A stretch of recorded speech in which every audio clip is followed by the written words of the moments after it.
Assalamualaikum warahmatullahi wabarakatuh.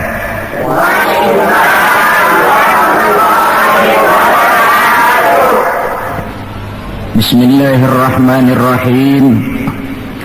Alhamdulillahi rabbil alamin.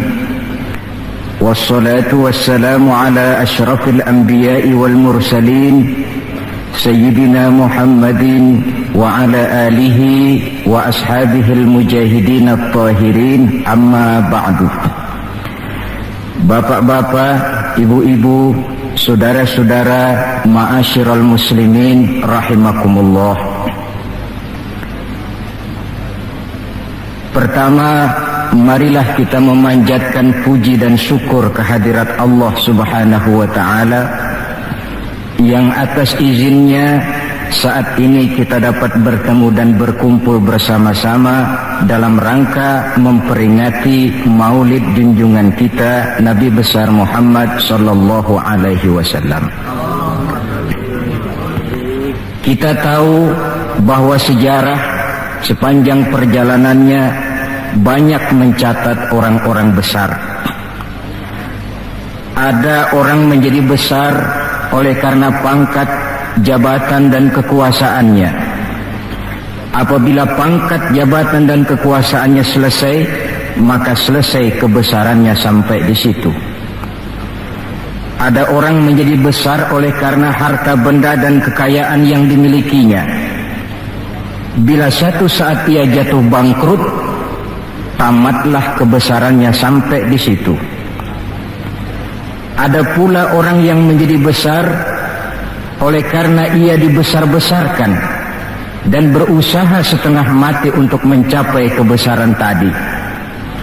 Bila satu saat terjadi pergeseran nilai, masyarakat mencemoohkannya, maka kebesaran itu pun selesai sampai di situ. Adapun Rasul yang kita peringati maulidnya saat ini, beliau besar bukan lantaran pangkat, jabatan dan kekuasaan. Beliau besar tidak karena harta benda dan kekayaan. Pun beliau menjadi besar tidak karena dibesar-besarkan oleh umatnya. Beliau besar karena dibesarkan oleh Allah Subhanahu wa ta'ala.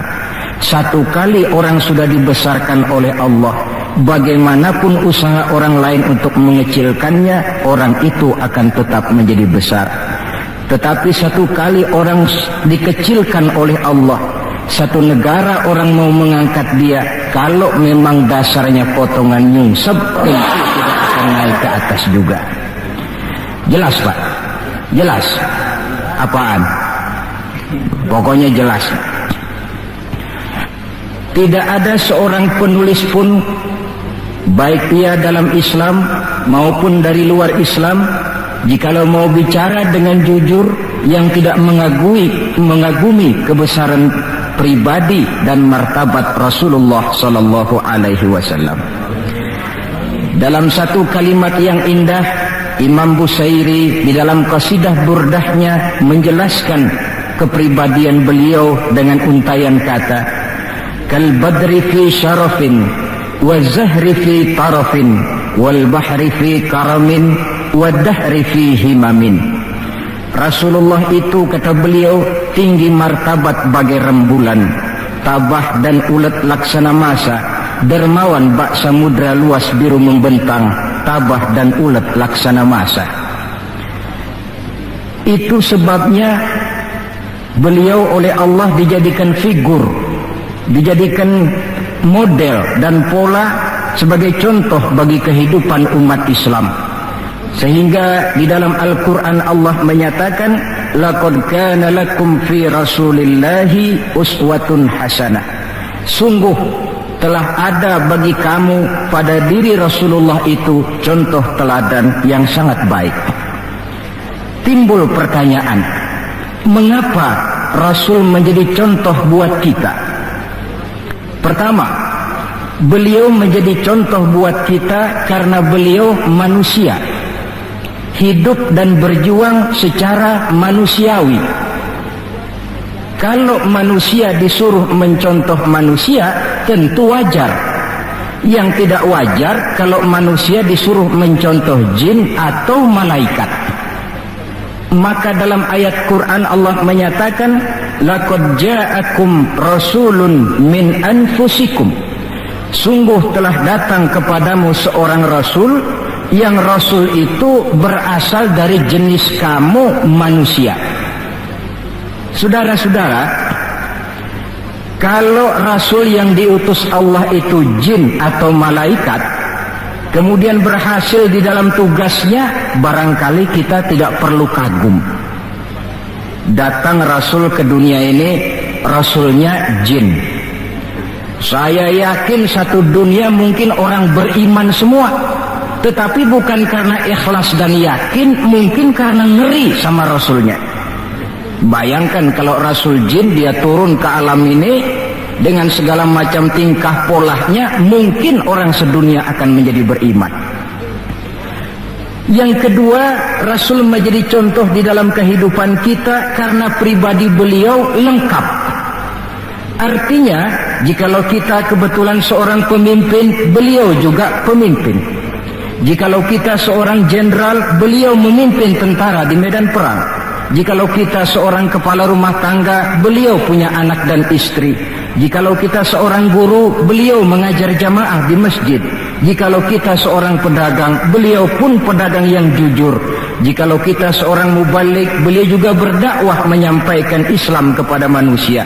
Di dalam keseluruhannya itu tercemin uswatun hasanah, contoh teladan yang sangat baik.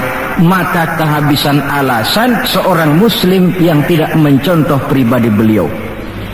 Oleh sebab itu ironi dan sangat kita sayangkan jikalau seorang muslim tahu betul sejarah kehidupan Benito Mussolini, dia hafal sejarahnya Adolf Hitler, dia tahu sejarahnya Napoleon Bonaparte, dia hafal benar ajarannya Karl Marx, tapi dia buta terhadap hidup dan kehidupan Rasulullah sallallahu alaihi wasallam.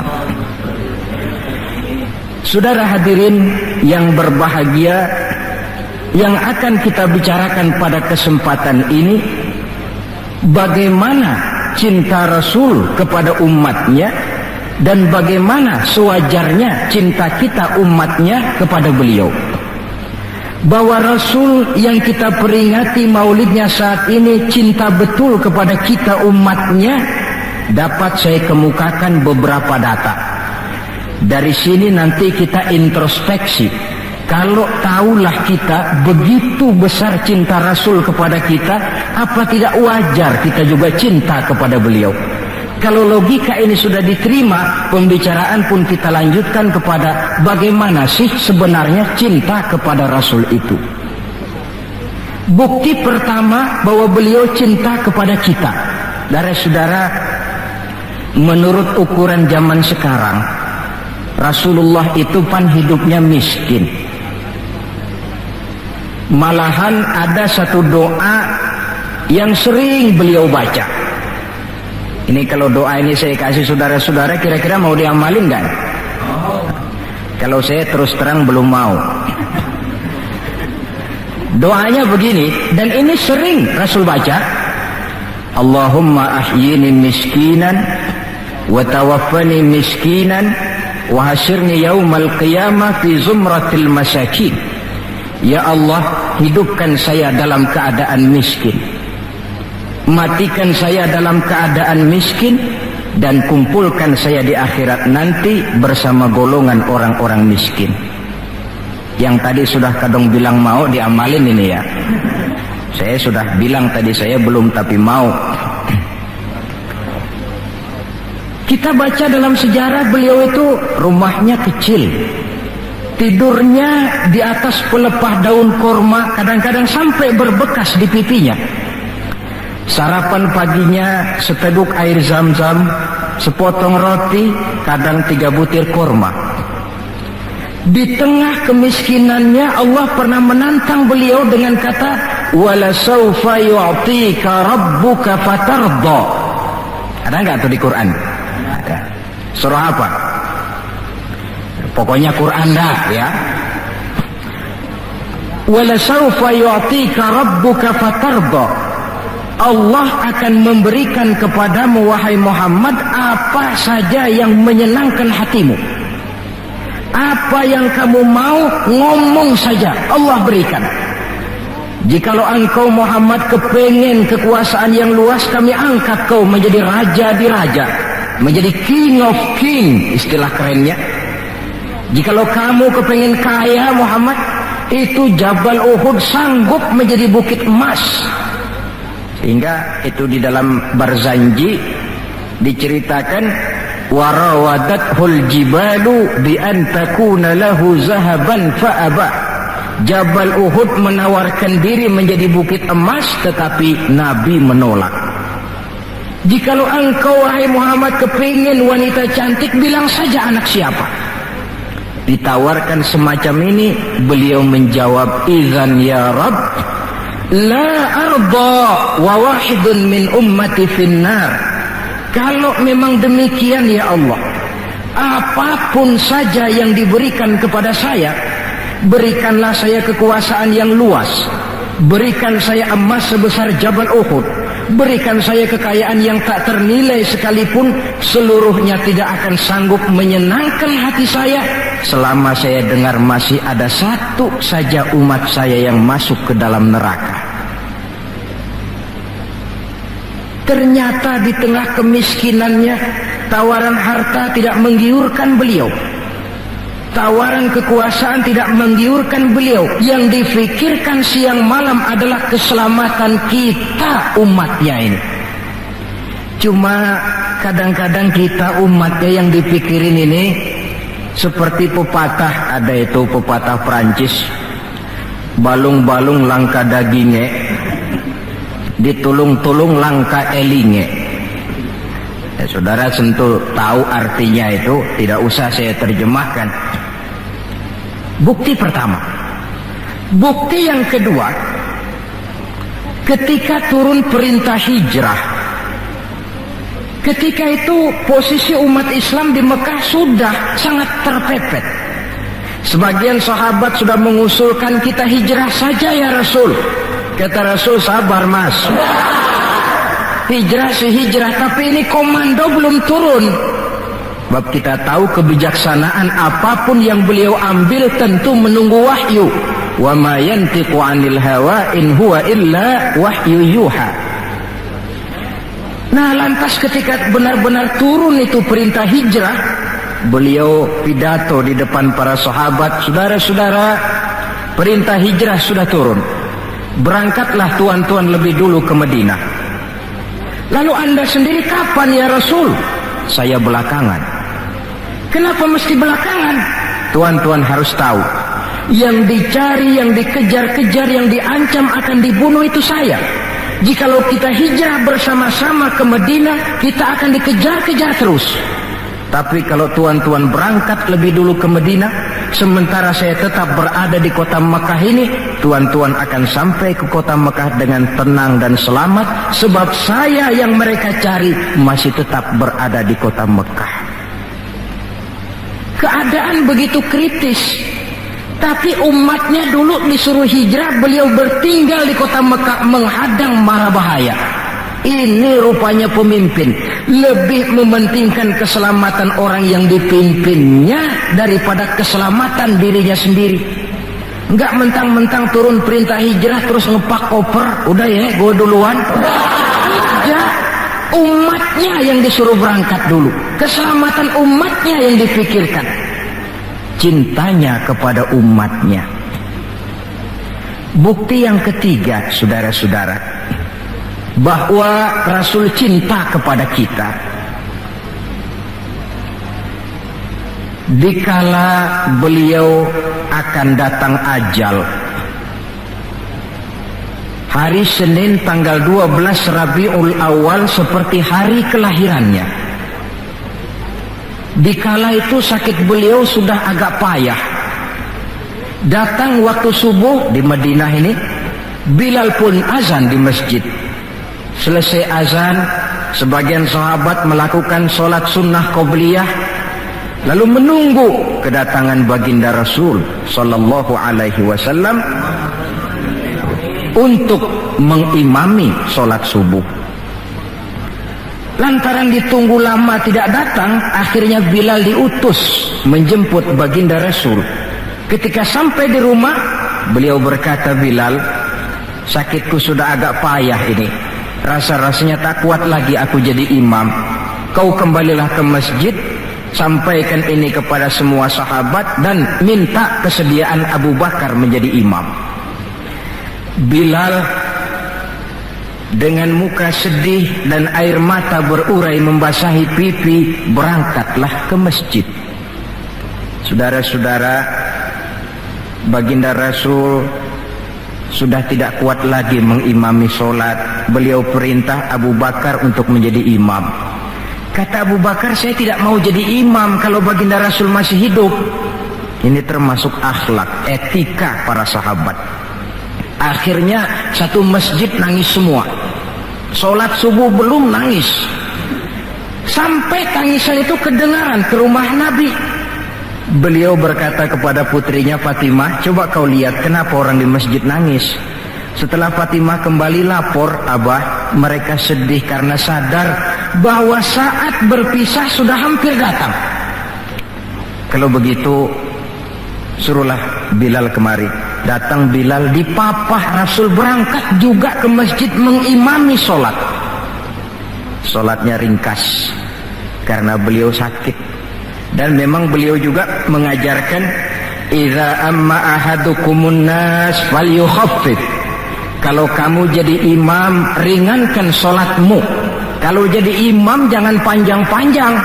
Sebab apa? Di belakang kamu yang jadi makmum itu orangnya tidak sama semua.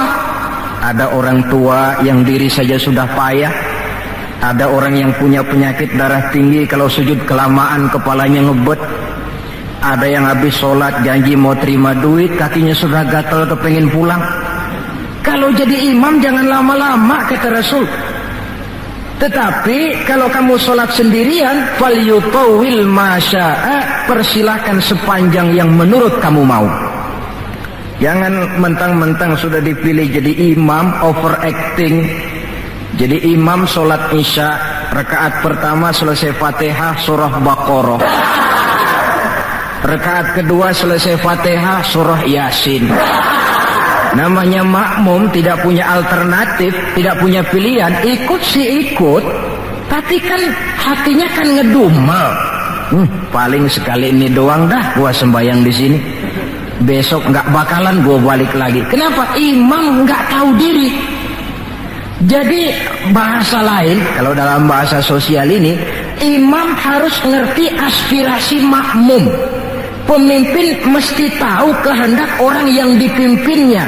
Kalau tidak, yang akan timbul pasti partisipasi semu.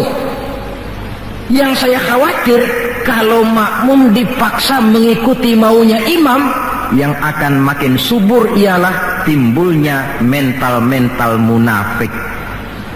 Manis jika berhadapan, balik belakang lain bicara. Pandai bermain minyak di atas air, tapi pada gilirannya menggunting dalam lipatan, menjegal kawan seiring. Sopannya kayak belangkon, depan rata, belakang ngepelin. Tentu kan tidak enak timbul partisipasi yang semacam ini. Selesai sholat, baginda Rasul bangun, lalu pidato singkat di depan para sahabat. Saudara-saudara, rasa-rasanya saat berpisah sudah akan datang.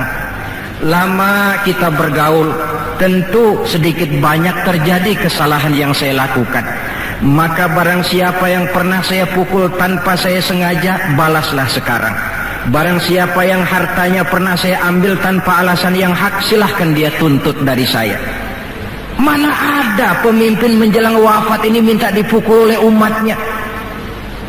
Hening suasana, sahabat terfekur semua, berurai air mata. Di dalam keheningan yang demikian rupa, tiba-tiba seorang sahabat bangkit. Saya ya Rasul. Ada apa? Sahabat itu namanya Sawad, sesuai dengan namanya, orangnya rada hitam. Ya Rasul, dalam satu peperangan Tuan mau mecut onta. Tuan sih mungkin gak lihat bahwa saya di belakang onta itu. Saya kena pecut. Jadi bagaimana? Ya saya nuntut balas dong. Ini sahabat yang lain jengkel nih, sawat gila juga. Orang sudah mau berpisah begini masih nuntut balas. Baik sawat, Umar tolong ambilkan cambuk. Sayyidina Umar sambil nyerahin cambuk, sawat kalau bahasa kita buat talangin aja dah. Gak usah Rasul, saya saja yang kau cambuk. Kata Nabi Umar, biar dia kena cambuk saya, biar dia balas saya. Silakan sawat. Ya Rasul, apalagi waktu saya kena cambuk tuan saya nggak pakai baju, jadi biar seri dong. Buka-bukalah baju tuan. Baik, Rasul buka bajunya. Ketika baju sudah dibuka, sawat buang cambuk itu. Dia berlari merangkul badan Rasul seerat-eratnya, sampai sebagian sahabat makin bingung. Ini apa maunya sawat? Ya Rasulullah, saya tahu sebentar lagi kita akan berpisah. Saya tidak tahu apa di akhirat nanti kita bisa kumpul. Kalau saya untung masuk surga, mungkin kelas saya di surga lain dengan kelas tuan. Itu kalau saya ke surga. Kalau saya nggak ke surga, sudah terang kita nggak akan ketemu. Maka sebelum saya berpisah dengan tuan, saya kepengen kulit badan saya yang hina ini bersentuhan dengan kulit badan tuan yang mulia. Kalau saya nggak akal-akalin begitu, tuan nggak bakalan buka baju katanya. Oh, rupanya itu yang dimaui sawat. Sehingga Rasul dalam keharuannya beliau berkata, siapa yang ingin melihat contoh salah seorang penduduk sorga, lihatlah sawat ini, karena dia cinta benar kepada saya. Setelah itu beliau kembali ke rumahnya, berkata kepada putrinya Fatimah, kalau ada tamu bilang Abah sudah tidak bisa terima tamu. Baik Abah. Sementara Allah memerintahkan malaikat maut datang, malaikat maut turun kau ke alam, ambil roh kekasihku Muhammad. Turun malaikat maut dalam bentuk manusia, ketuk pintu, keluarlah Fatimah putri baginda Nabi. Tuan, maaf saja, ayah tidak terima tamu. Katakan saya yang datang. Melihat roman muka orang ini, Fatimah gemetar seluruh badannya, lalu kembali kepada ayahnya, ayah ada tamu. Saya bilang ayah tidak terima tamu. Dia malah berkata, katakan saya yang datang. Melihat roman mukanya, gemetar seluruh tubuh saya. Hebat orang ini. Siapa sih ayah? Baginda senyum. Fatimah, kau tahu siapa yang datang? Tidak tahu ayah. Yang datang itu Fat, hadimul lazat wa qati'us syahwat. Yang datang itu Fat, dialah yang menghancurkan seluruh kesenangan dunia. Dia yang memisahkan kita dengan semua yang kita cintai. Yang datang itu malaikat maut Fat, suruh dia masuk. Ketika malaikat maut masuk, ya malaikat maut sudah datang saatnya. Ya Muhammad, aina Jibril? Malaikat Jibril di mana? Sebentar lagi dia datang. Ketika turun malaikat Jibril, baginda Nabi bertanya, akhbirni ya Jibril, mali indallahi minal karamah. Wahai Jibril, tolong beritahu saya, kalau sebentar saya menghadap Allah, kehormatan apa yang diberikan Allah kepada saya? Tidak usah khawatir Muhammad, kata malaikat Jibril. Inna abwabas sama qad futihat wal malaikatu saffu sufufan yantaziruna li ruhik. Pintu langit sudah dibuka, malaikat sudah berbaris menunggu kedatangan rohmu yang suci. Alhamdulillah. Kalau itu saya ya? Iya. Kalau umat saya bagaimana Jibril? Umat saya, umatmu? Iya. Umatmu juga jangan khawatir Muhammad. Allah sudah memberikan fasilitas. Kata Allah, inni haramtul jannata ala sairil umam hatta tadkhulaha ummatuka. Surga ku haramkan buat seluruh umat, kecuali kalau umatmu Muhammad sudah masuk ke dalamnya. Ini fasilitas. Jadi sungguh pun kita umat terbelakang menurut abjad, tapi disuruh diberi fasilitas masuk surga lebih dahulu ketimbang umat-umat yang lain. Alhamdulillah, kalau begitu legalah saya, kata Nabi. Mari malaikat maut persilahkan, saya ikhlas. Lalu diambillah ruh beliau perlahan-lahan, naik ruh itu ke lutut, ke pusat, ke dada, sampai ruh di tenggorokan. Fatimah dekatkan telinganya ke bibir ayahandanya yang mulia itu. suara terakhir yang sempat direkam oleh Sayyidatuna Fatimah, bisikan terakhir menjelang wafat, 3 kalimat, as-salah, as-salah, an-nisa, ittaqun nisa, ummati, ummati. Dengan kalimat itu beliau kembali menghadap Allah. Solat, jaga solat. Wanita, lindungi kaum wanita. Umatku, umatku. Itu kalimat terakhir yang beliau ucapkan. Kita umatnya yang disebut.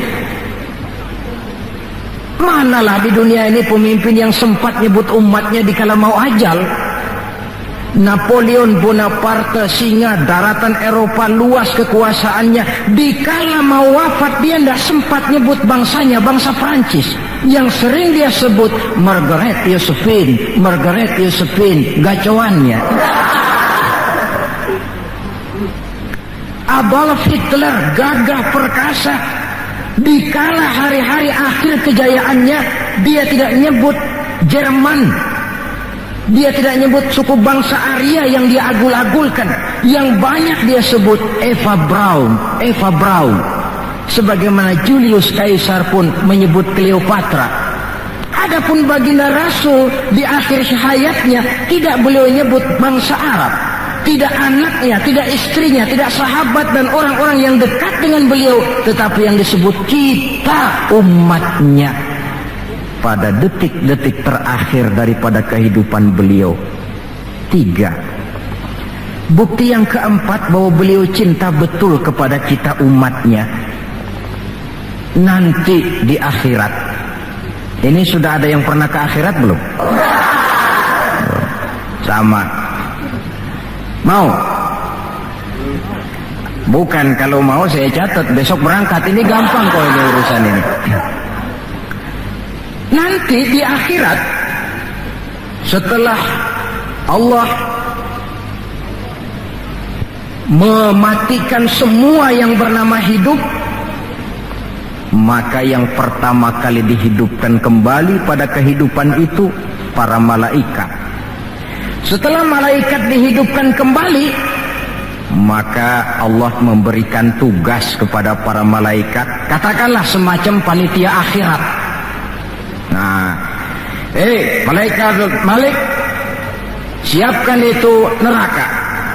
Aku akan bakar itu bajingan-bajingan tengik, koruptor-koruptor, mereka yang ketika di dunia tidak mau sujud, mereka yang jauh dari majelis taklim, mereka yang benci kepada ulama. Kau Ridwan, siapkan surga. Aku akan balas hamba-hambaku yang ketika di dunia mereka rajin sujud, dekat dengan ulama, menyintai majelis taklim, gemar berbuat kebajikan. Kamu Jibril dan Mikail berangkat ke surga, ambil kendaraan yang bernama Buraq, bawa pakaian kebesaran, turun ke alam, cari di mana kubur kekasihku Muhammad, bawa dia ke surga. Turunlah malaikat Jibril dan Mikail. Ketika itu alam sudah rata. Malaikat Jibril berdoa, ya Allah, saya mohon pertolonganmu agar bumi yang menyimpan tubuh suci Muhammad terbuka hendaknya. Terbuka kubur Nabi. Beliau bangkit dari kubur mengusap-usap mata seperti orang bangun tidur.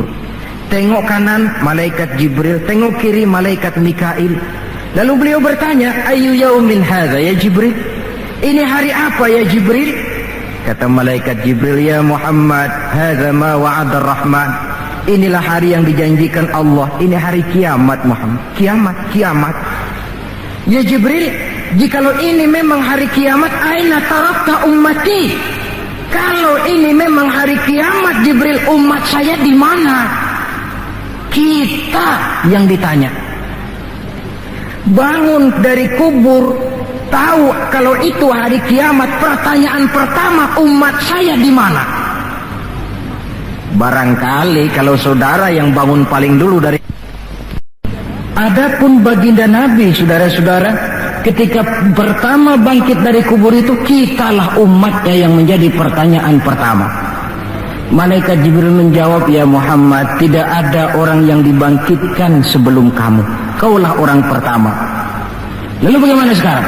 Kita ke surga. Perintah Allah, perintah Allah. Berangkat ke surga. Setelah di surga, beliau seperti orang bingung. Sampai Allah menegur, ya Muhammad, apa kurang enak surga? Enak ya Allah. Apa tidak cukup fasilitas? Cukup. Kenapa kamu seperti orang tidak betah? Saya mikir umat saya ya Allah. Iya, saya sudah enak-enak duduk di kursi empuk. Umat saya bagaimana umat saya? Jadi mau kamu bagaimana? Saya minta izin ya Allah, mau keluar dulu, mau tengok saya punya umat. Sudah di surga permisi keluar mau tengokin umatnya. Dikala kita umatnya lewat di atas sirat, beliau angkat kedua tangan seraya berdoa, Allahumma sallim sallim. Ya Allah, selamatkan umatku yang sedang lewat di atas sirat, selamatkan ya Allah. Dari dunia sampai akhirat beliau cinta kepada kita. Dari dunia sampai akhirat beliau bela kita. Betapa pemimpin semacam ini tidak kita cintai. Masalahnya sekarang, kalau kita sudah sependapat bahwa kita juga cinta kepada Rasul, apa sih artinya cinta kepada Rasul itu? Hadirin, pertama, man ahabba syai'an aktsara min dzikrihi. Siapa yang cinta sesuatu, dia tentu banyak menyebut yang dia cintai. Ini tandanya orang cinta, banyak nyebutin. Kalau saudara cinta kepada harta, tentu kalau ngobrol yang banyak saudara sebutin harta. Kalau saudara lagi ngobjek tanah, seneng cinta sama tanah, asal ngobrol di warung mesti tanah yang dimeterin, walaupun tanah orang. Kalau saudara kebetulan sedang jatuh cinta kepada seorang perempuan, bahkan dalam tidur pun kebawa-bawa namanya saudara sebut. Orang yang cinta sesuatu, dia banyak menyebut yang dia cintai. Cinta kepada Nabi, banyak menyebut Nabi. Menyebut Nabi apa lalu? Muhammad, Muhammad, Muhammad, Muhammad. Tentu bukan.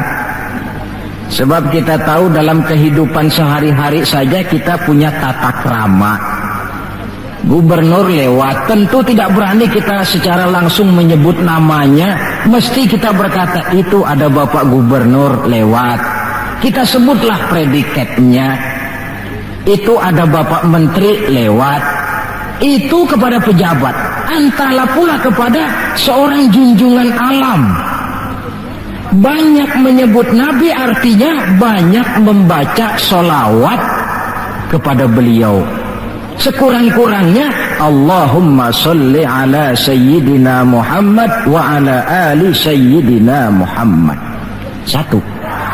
Yang kedua, orang yang cinta kepada sesuatu biasanya menjaga, memelihara warisannya. Kita punya orang tua meninggal dunia, ada warisannya, tentu kita jaga sebaik-baiknya. Sudahlah, nggak bisa nambahin, sekurang-kurangnya nggak jualin melulu. Jikalau Rasul meninggalkan kita, jelas beliau tidak meninggalkan harta, beliau tidak meninggalkan kebun, pabrik, tanah dan sebagainya. Tapi beliau meninggalkan warisan kepada kita untuk kita jaga, kita pelihara bersama. Apa yang warisan yang beliau tinggalkan? Prinsipnya 3. Yang kedua terdapat dalam hadis, taraktu fikum amrain lan tadillu ma in tamassaktum bihima abada, kitab Allah wa sunnata rasulih. Aku tinggalkan kepadamu 2 perkara yang jikalau kamu mau berpegang teguh kepada keduanya, kau tidak akan sesat untuk selamanya. Quran dan sunnah Rasul. 2. Warisan yang ketiga dalam hadis, al-ulama warasatul anbiya. ulama adalah ahli waris Nabi. Kalau demikian, maka warisan Nabi itu 3: Quran, sunnah, ulama. Inilah warisan yang perlu kita jaga, warisan yang perlu kita pelihara, yang kita laksanakan dan terjemahkan di dalam kehidupan kita. Mari kita lihat. Warisan pertama, Quran.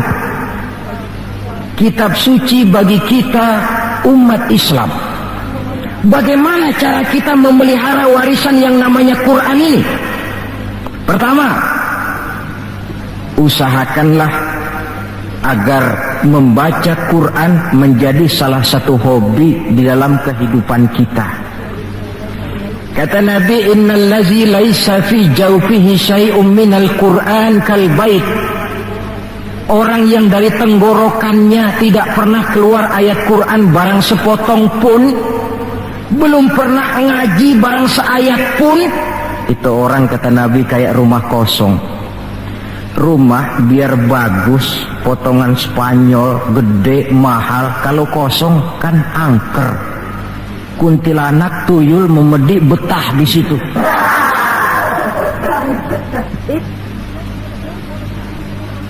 Dan oleh karena Quran ini produk Allah, dibaca dalam segala keadaan pantas. Di gubuk reot di pinggir kali ada orang baca Quran, pantas. Di rumah mewah ada yang baca Quran, cocok. Kemudian orang sedih baca Quran, terhibur. Orang gembira baca Quran, tidak menjadi lupa diri. Di istana ada yang baca Quran, pantas. Di depan kubur ada yang baca Quran, pantas. Orang kawin dibacakan Quran, bagus. Orang mati dibacakan Quran juga cocok. Lantaran dia produk Allah.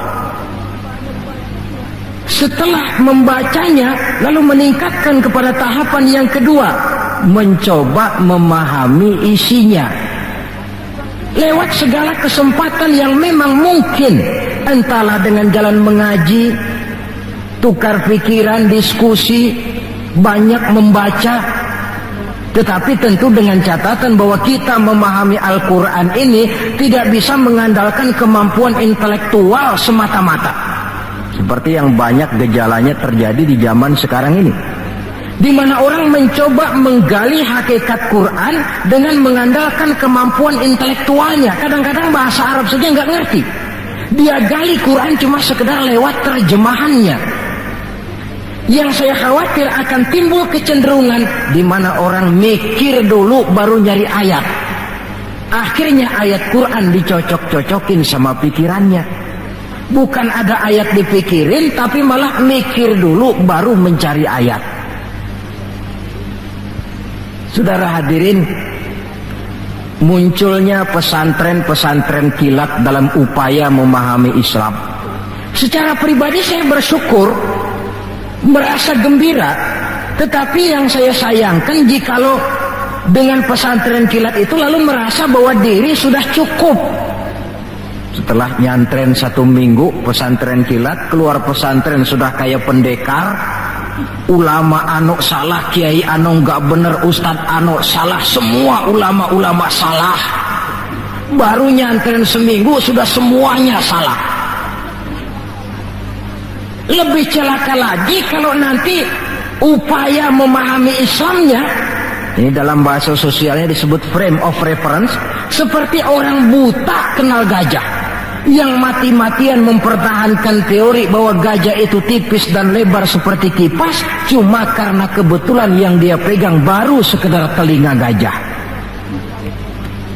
Maka upaya memahami Al-Quran tidak bisa dilepaskan kaitannya dengan bantuan orang yang ahli di bidang itu. Barangkali sudah banyak terjemahan Quran di dalam bahasa Belanda, bahasa Inggris, apalagi bahasa Indonesia, yang agak sulit sekarang mencari terjemahan Quran di dalam kehidupan kita.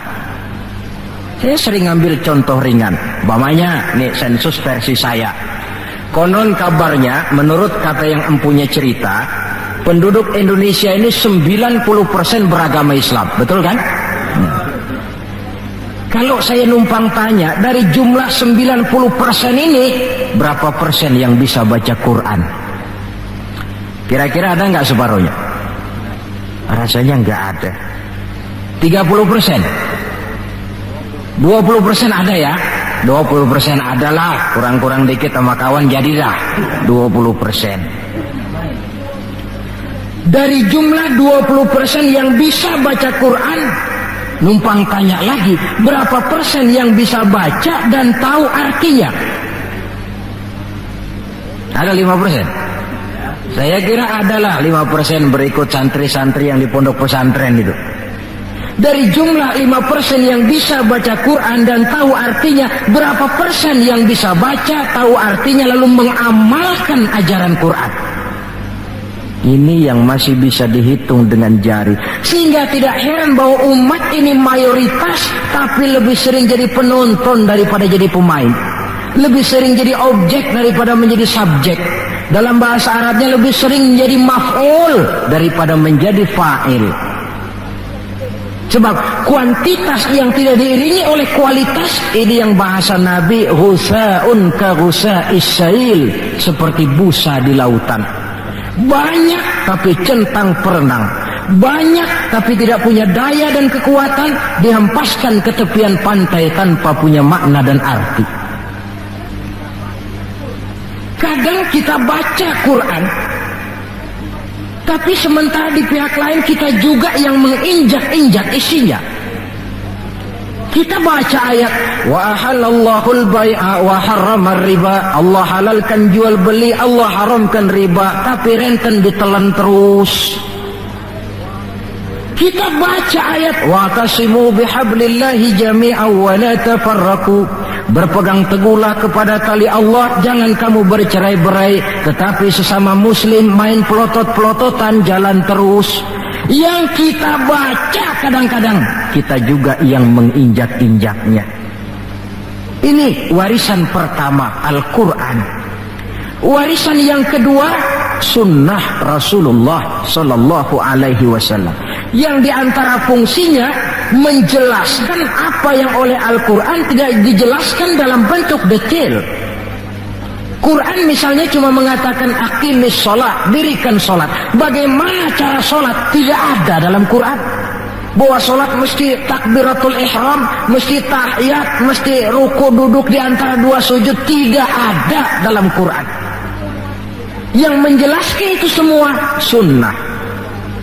Quran cuma menjelaskan wa atimul hajja wal umrata lillah, laksanakan haji dan umrah karena Allah. Bagaimana manasik haji, bagaimana jumrah, bagaimana tawaf, bagaimana sa'i, tidak ada dalam Quran. Sunnah menjelaskan semua itu.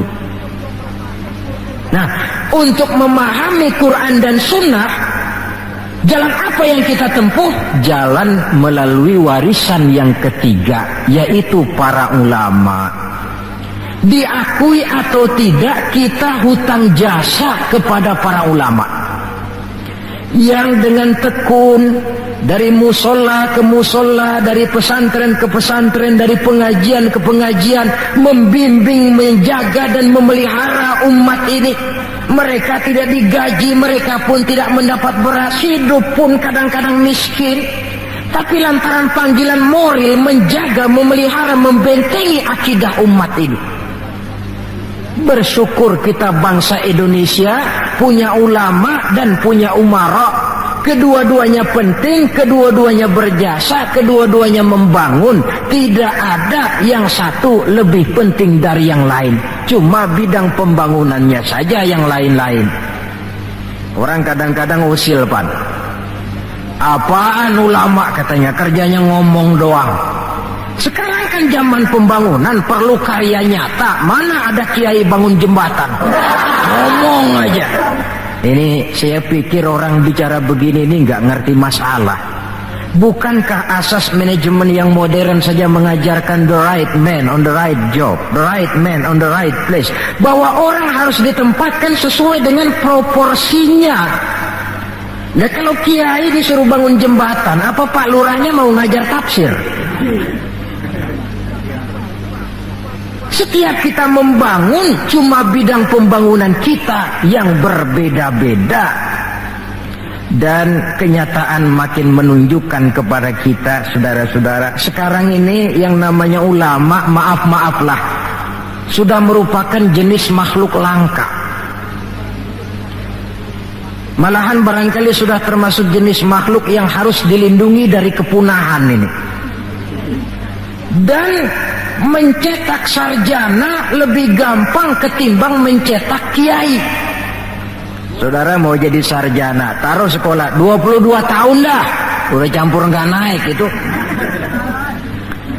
Ya cobalah kalau TK 1 tahun, TK 1 tahun, SD 6 tahun, PAN 7 tahun, SMP 3 tahun, 10 tahun, SMA 3 tahun, 13 tahun, kuliahlah 5 tahun, 18 tahun, cadangan nggak naik lah 4 tahun. Masa dicadangin nggak 4 tahun nggak selesai, sarjana tinggal pilih. Tapi saudara ngaji dari kecil sampai 20-30 tahun belum tentu loh jadi kiai. Dan nggak bisa minta. Mas, gua kan ngaji melulu, panggil gua kiai, kenapa sih? Loh, kiai minta begini kan nggak bisa.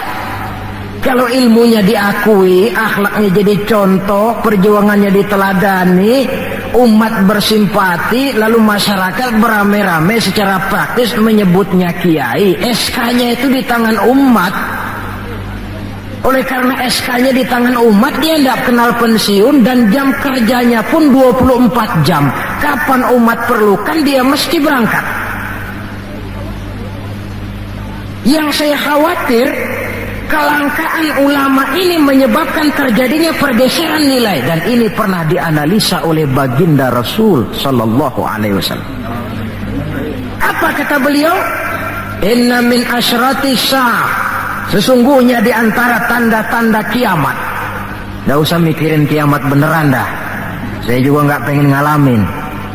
Kiamat mini, kiamat kecil-kecilan. Apa itu? Hancurnya sendi-sendi kehidupan sosial, maksiat merajalela, munkarat menjadi-jadi, yang benar jadi salah, yang salah dianggap benar, yang hak menjadi munkar, yang munkar dibilang hak. Kemakmuran cuma kata, keadilan cuma teori, hukum kayaknya cuma buat orang kecilan, orang gedean kagak mempan hukum. Padahal hukum kalau sudah pandang bulu terang, yang enak yang banyak bulunya. Siapa yang banyak bulunya? Monyet. Kalau hukum pandang bulu, monyet keenakan. Pergeseran nilai terjadi. Kiamat macam ini yang kadang-kadang kita temukan dalam kehidupan. Penyebabnya apa? Kata Nabi yang pertama, ayyurfa'al ilmu, ilmu diangkat oleh Allah. Bagaimana cara Allah mengangkat ilmu dan apa maksudnya? Allah mengangkat ilmu pertama dengan jalan mematikan ulama. Makin banyak ulama wafat, makin banyak ilmu ditarik. Yang kedua, kurangnya minat orang belajar agama. Majelis taklim yang non formal atau yang formal seperti madrasah dan pesantren. Pikiran orang sudah pikiran perut. Sekolah sama dengan ijazah, ijazah sama dengan lapangan kerja. Dalam kondisi macam itu, madrasah mendapat perhatian sebelah mata. Maksudnya apa ilmu ditarik ini? Agama dikucilkan. Kalau 1-2 kali disebut-sebut agama, itu cuma alat pelengkap saja. Agama cuma pidato, agama cuma seminar, agama cuma kongres, agama cuma muktamar. Tapi bahwa agama jauh dari kehidupan sehari-hari, itu merupakan realita. Agama sudah tak ubahnya dengan daun pisang yang dikait di tepian jalan lantaran diri tak berpayung di ketika hari hujan. Dan manakala hujan usailah sudah, daun itu pun dicampakkan di tepi jalan, diinjak pula orang nan lalu. Dikala dilihat agama membawa untung, rame-rame teriak agama. Coba lihat tahun 65 begitu PKI meletus, wah rame-rame, banyak mobil-mobil mewah parkir di masjid. Begitu keadaan aman, cuman sepeda butut yang ketinggalan di depan masjid. Ini yang Allah jelaskan watak begini ini. Kullama adha'a lahum masyaw fih wa idza azlama alaihim qamu. Mentalitas munafik. Waktu terang mereka berangkat, waktu gelap mereka mandek. Ketika di Islam dilihat ada untungnya, rame-rame teriak Islam. Asal ada untungnya, Pak, saya Islam Pak, KTP saya aja Islam. Waktu ada untungnya. Tapi ketika diminta berjuang, dituntut berkorban, yang lain dulu dah, yang lain dulu. Nah, kalau ilmu sudah ditarik, timbul ekses berikutnya. Apa kata Nabi? Wa yuzharul jahlu, nampak kebodohan di mana-mana. Lantaran ulama tidak ada yang menjelaskan halal haram, hak batil, ma'ruf munkar, tidak ada. Orang hidup menurut seleranya, timbul permissive society. Terjadi pergeseran nilai. Akibatnya kata Nabi, wa yafshu zina wa yushrabal khamr. Maka zina pun dikerjakan terang-terangan. Arak jadi minuman kebanggaan. Sebagian anak muda belum bangga kalau belum bisa mabok. Yang nggak mabok dianggap kolot, kampungan loh. Bikin malu baru kena segelas sejodoh miring. Cengeng. Teman kita no hebat sampai nyungsep di comberan. Yang nyungsep hebat. Terjadi pergeseran nilai. Lantaran apa? Ilmu ditarik, ulama banyak wafat, minat orang belajar agama berkurang. Maka sekali lagi bersyukurlah kita bangsa Indonesia punya ulama dan punya umarok. 3 warisan Nabi yang perlu kita pelihara jikalau kita cinta kepada beliau: Quran, Sunnah, dan ulama. Kemudian yang terakhir, orang yang cinta sesuatu tentu dia mengikuti, mencontoh yang dia cintai. Jikalau kita cinta kepada baginda Nabi, sekurang-kurangnya kita mencontoh pola kehidupan beliau. Saudara remaja cinta kepada Michael Jackson umpamanya, tentu lalu timbul gairah nyontoh. Ini Michael Jackson, bajunya potongannya bagaimana? Bikin. Kacamatanya model bagaimana? Beli. Rambutnya bagaimana? Oh, sebelah cukur, sebelah enggak. Bikin. Pokoknya pantas enggak pantas, nyontoh. Orang yang cinta sesuatu, dia contoh yang dia cintai. Jikalau kita cinta kepada baginda Nabi, pola kehidupan beliau pun kita perlu mencontohnya. Apa yang terpenting dalam kehidupan ini untuk kita jadikan contoh? 2 hal saja. Pertama akhlak, dan yang kedua ibadah. Kita tahu akhlak beliau bukan cuma manusia, Allah yang puji. Wa innaka la'ala khuluqin azim. Engkau wahai Muhammad benar-benar berada di atas budi pekerti yang sangat luhur. Kalau Allah saja sudah memuji, apalah artinya pujian kita manusia ini? Allah saja memuji beliau, apalah artinya pujian kita ini? Tidak cuma teman, lawan pun mengagumi ketinggian akhlaknya. Kalau orang berakhlak kepada teman barangkali masih wajar, tapi berakhlak kepada musuh, ini yang tidak semua orang bisa. Pernah selesai sholat zuhur, beliau tidur di bawah pohon korma. Datang orang kafir namanya Da'sur menghunus pedang. Muhammad, kemarin banyak temanmu, boleh jadi kau bertingkah. Sekarang kau sendiri, kalau saya tebas batang lehermu, siapa yang akan tolong kamu? Dengan tenang beliau menjawab, Allah yang akan menolong saya. Kalimat Allah kalau diucapkan oleh orang yang jiwanya bersih, pengaruhnya lain. Da'sur gemetar seluruh badannya mendengar kalimat Allah. Keringat dingin bercucuran sampai tangan licin, pedang terlepas. Jatuh pedang itu, diambil oleh Nabi. Kalau sekarang aku yang tebas batang lehermu Da'sur, siapa yang akan tolong kamu? Dalam gemetar dia bilang, gak ada ya Rasul, kecuali kalau anda mau memaafkan saya, maafin ya. Nabi menyerahkan pedang, bawa pulanglah kembali ke rumahmu. Jangan ulangi lagi perbuatan macam ini. Begitu mudah beliau memaafkan orang yang nyata-nyata mau menghabiskan nyawanya. Kita kadang persoalan yang sedikit saja marah, suka berlaku perpanjangan waktu. Nggak cukup perpanjangan waktu, bisa ditambah perpanjangan generasi. Gara-gara jengkel sama bapaknya, anaknya kagak boleh main. Lu jangan main ke rumah temen lu si Fulan. Kenapa? Gua lagi kesel sama bapaknya. Kesel sama bapaknya, anak gak boleh main. Ini kan sudah ditambah oleh perpanjangan generasi namanya. Banyak contoh yang diceritakan dalam sejarah mengenai ketinggian akhlak beliau. Tidak cuma kepada teman, tetapi kepada musuh-musuhnya sekalipun beliau mempunyai akhlak yang sangat luhur. Dan akhlak inilah penilaian orang di dalam kehidupan kita. Seorang rendah yang akhlaknya tinggi jauh lebih baik daripada seorang besar dan tinggi, dalam arti entah jabatan, harta, kekuasaannya, tetapi berakhlak dan bermoral rendah. Dan jangan lupa, kehancuran suatu bangsa selalu dimulai dengan kehancuran moral daripada bangsa itu sendiri. Kita cukup prihatin yang hidup di abad 20 ini, insya Allah lah kita nggak akan mengalami banjir sebesar banjirnya Nabi Nuh. Tapi banjir abad ini polanya lain. Banjir maksiat dan munkarat, banjirnya peradaban dan kebudayaan yang menghancurkan moral anak-anak kita. Banjirnya paham-paham yang menghancurkan, sekurang-kurangnya mendangkalkan kita punya akidah.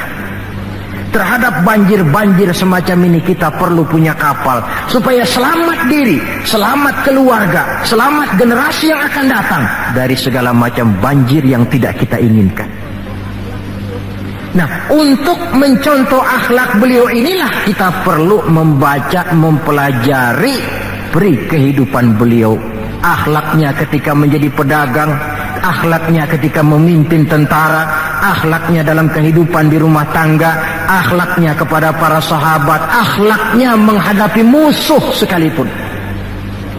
Bukankah sejarah juga yang menceritakan kepada kita, pada waktu dakwah ke Taif beliau bukan disambut malah disambit. Ketika itu turun malaikat Jibril, ya Muhammad, kalau kau mau orang yang melontari kau dengan batu hancur, sekarang ini juga aku timpa mereka dengan Jabal Uhud biar mampus semua. Kata Nabi, jangan ya Jibril, saya ini diutus bukan untuk menghancurkan orang, saya ini rahmatan lil alamin. Jadi mau kamu apa? Saya cuma mau berdoa buat mereka. Allahumma hdi qaumi fa innahum la ya'lamun. Ya Allah, berikan hidayah, petunjuk kepada kaumku yang tadi melontari aku dengan batu lantaran mereka tidak tahu. Karena tidak tahu maka mereka lontari aku dengan batu. Andai mereka tahu, itu tidak akan mereka lakukan. Sudahlah dilontari batu, yang melontari batu malah didoakan dan doanya pun bagus.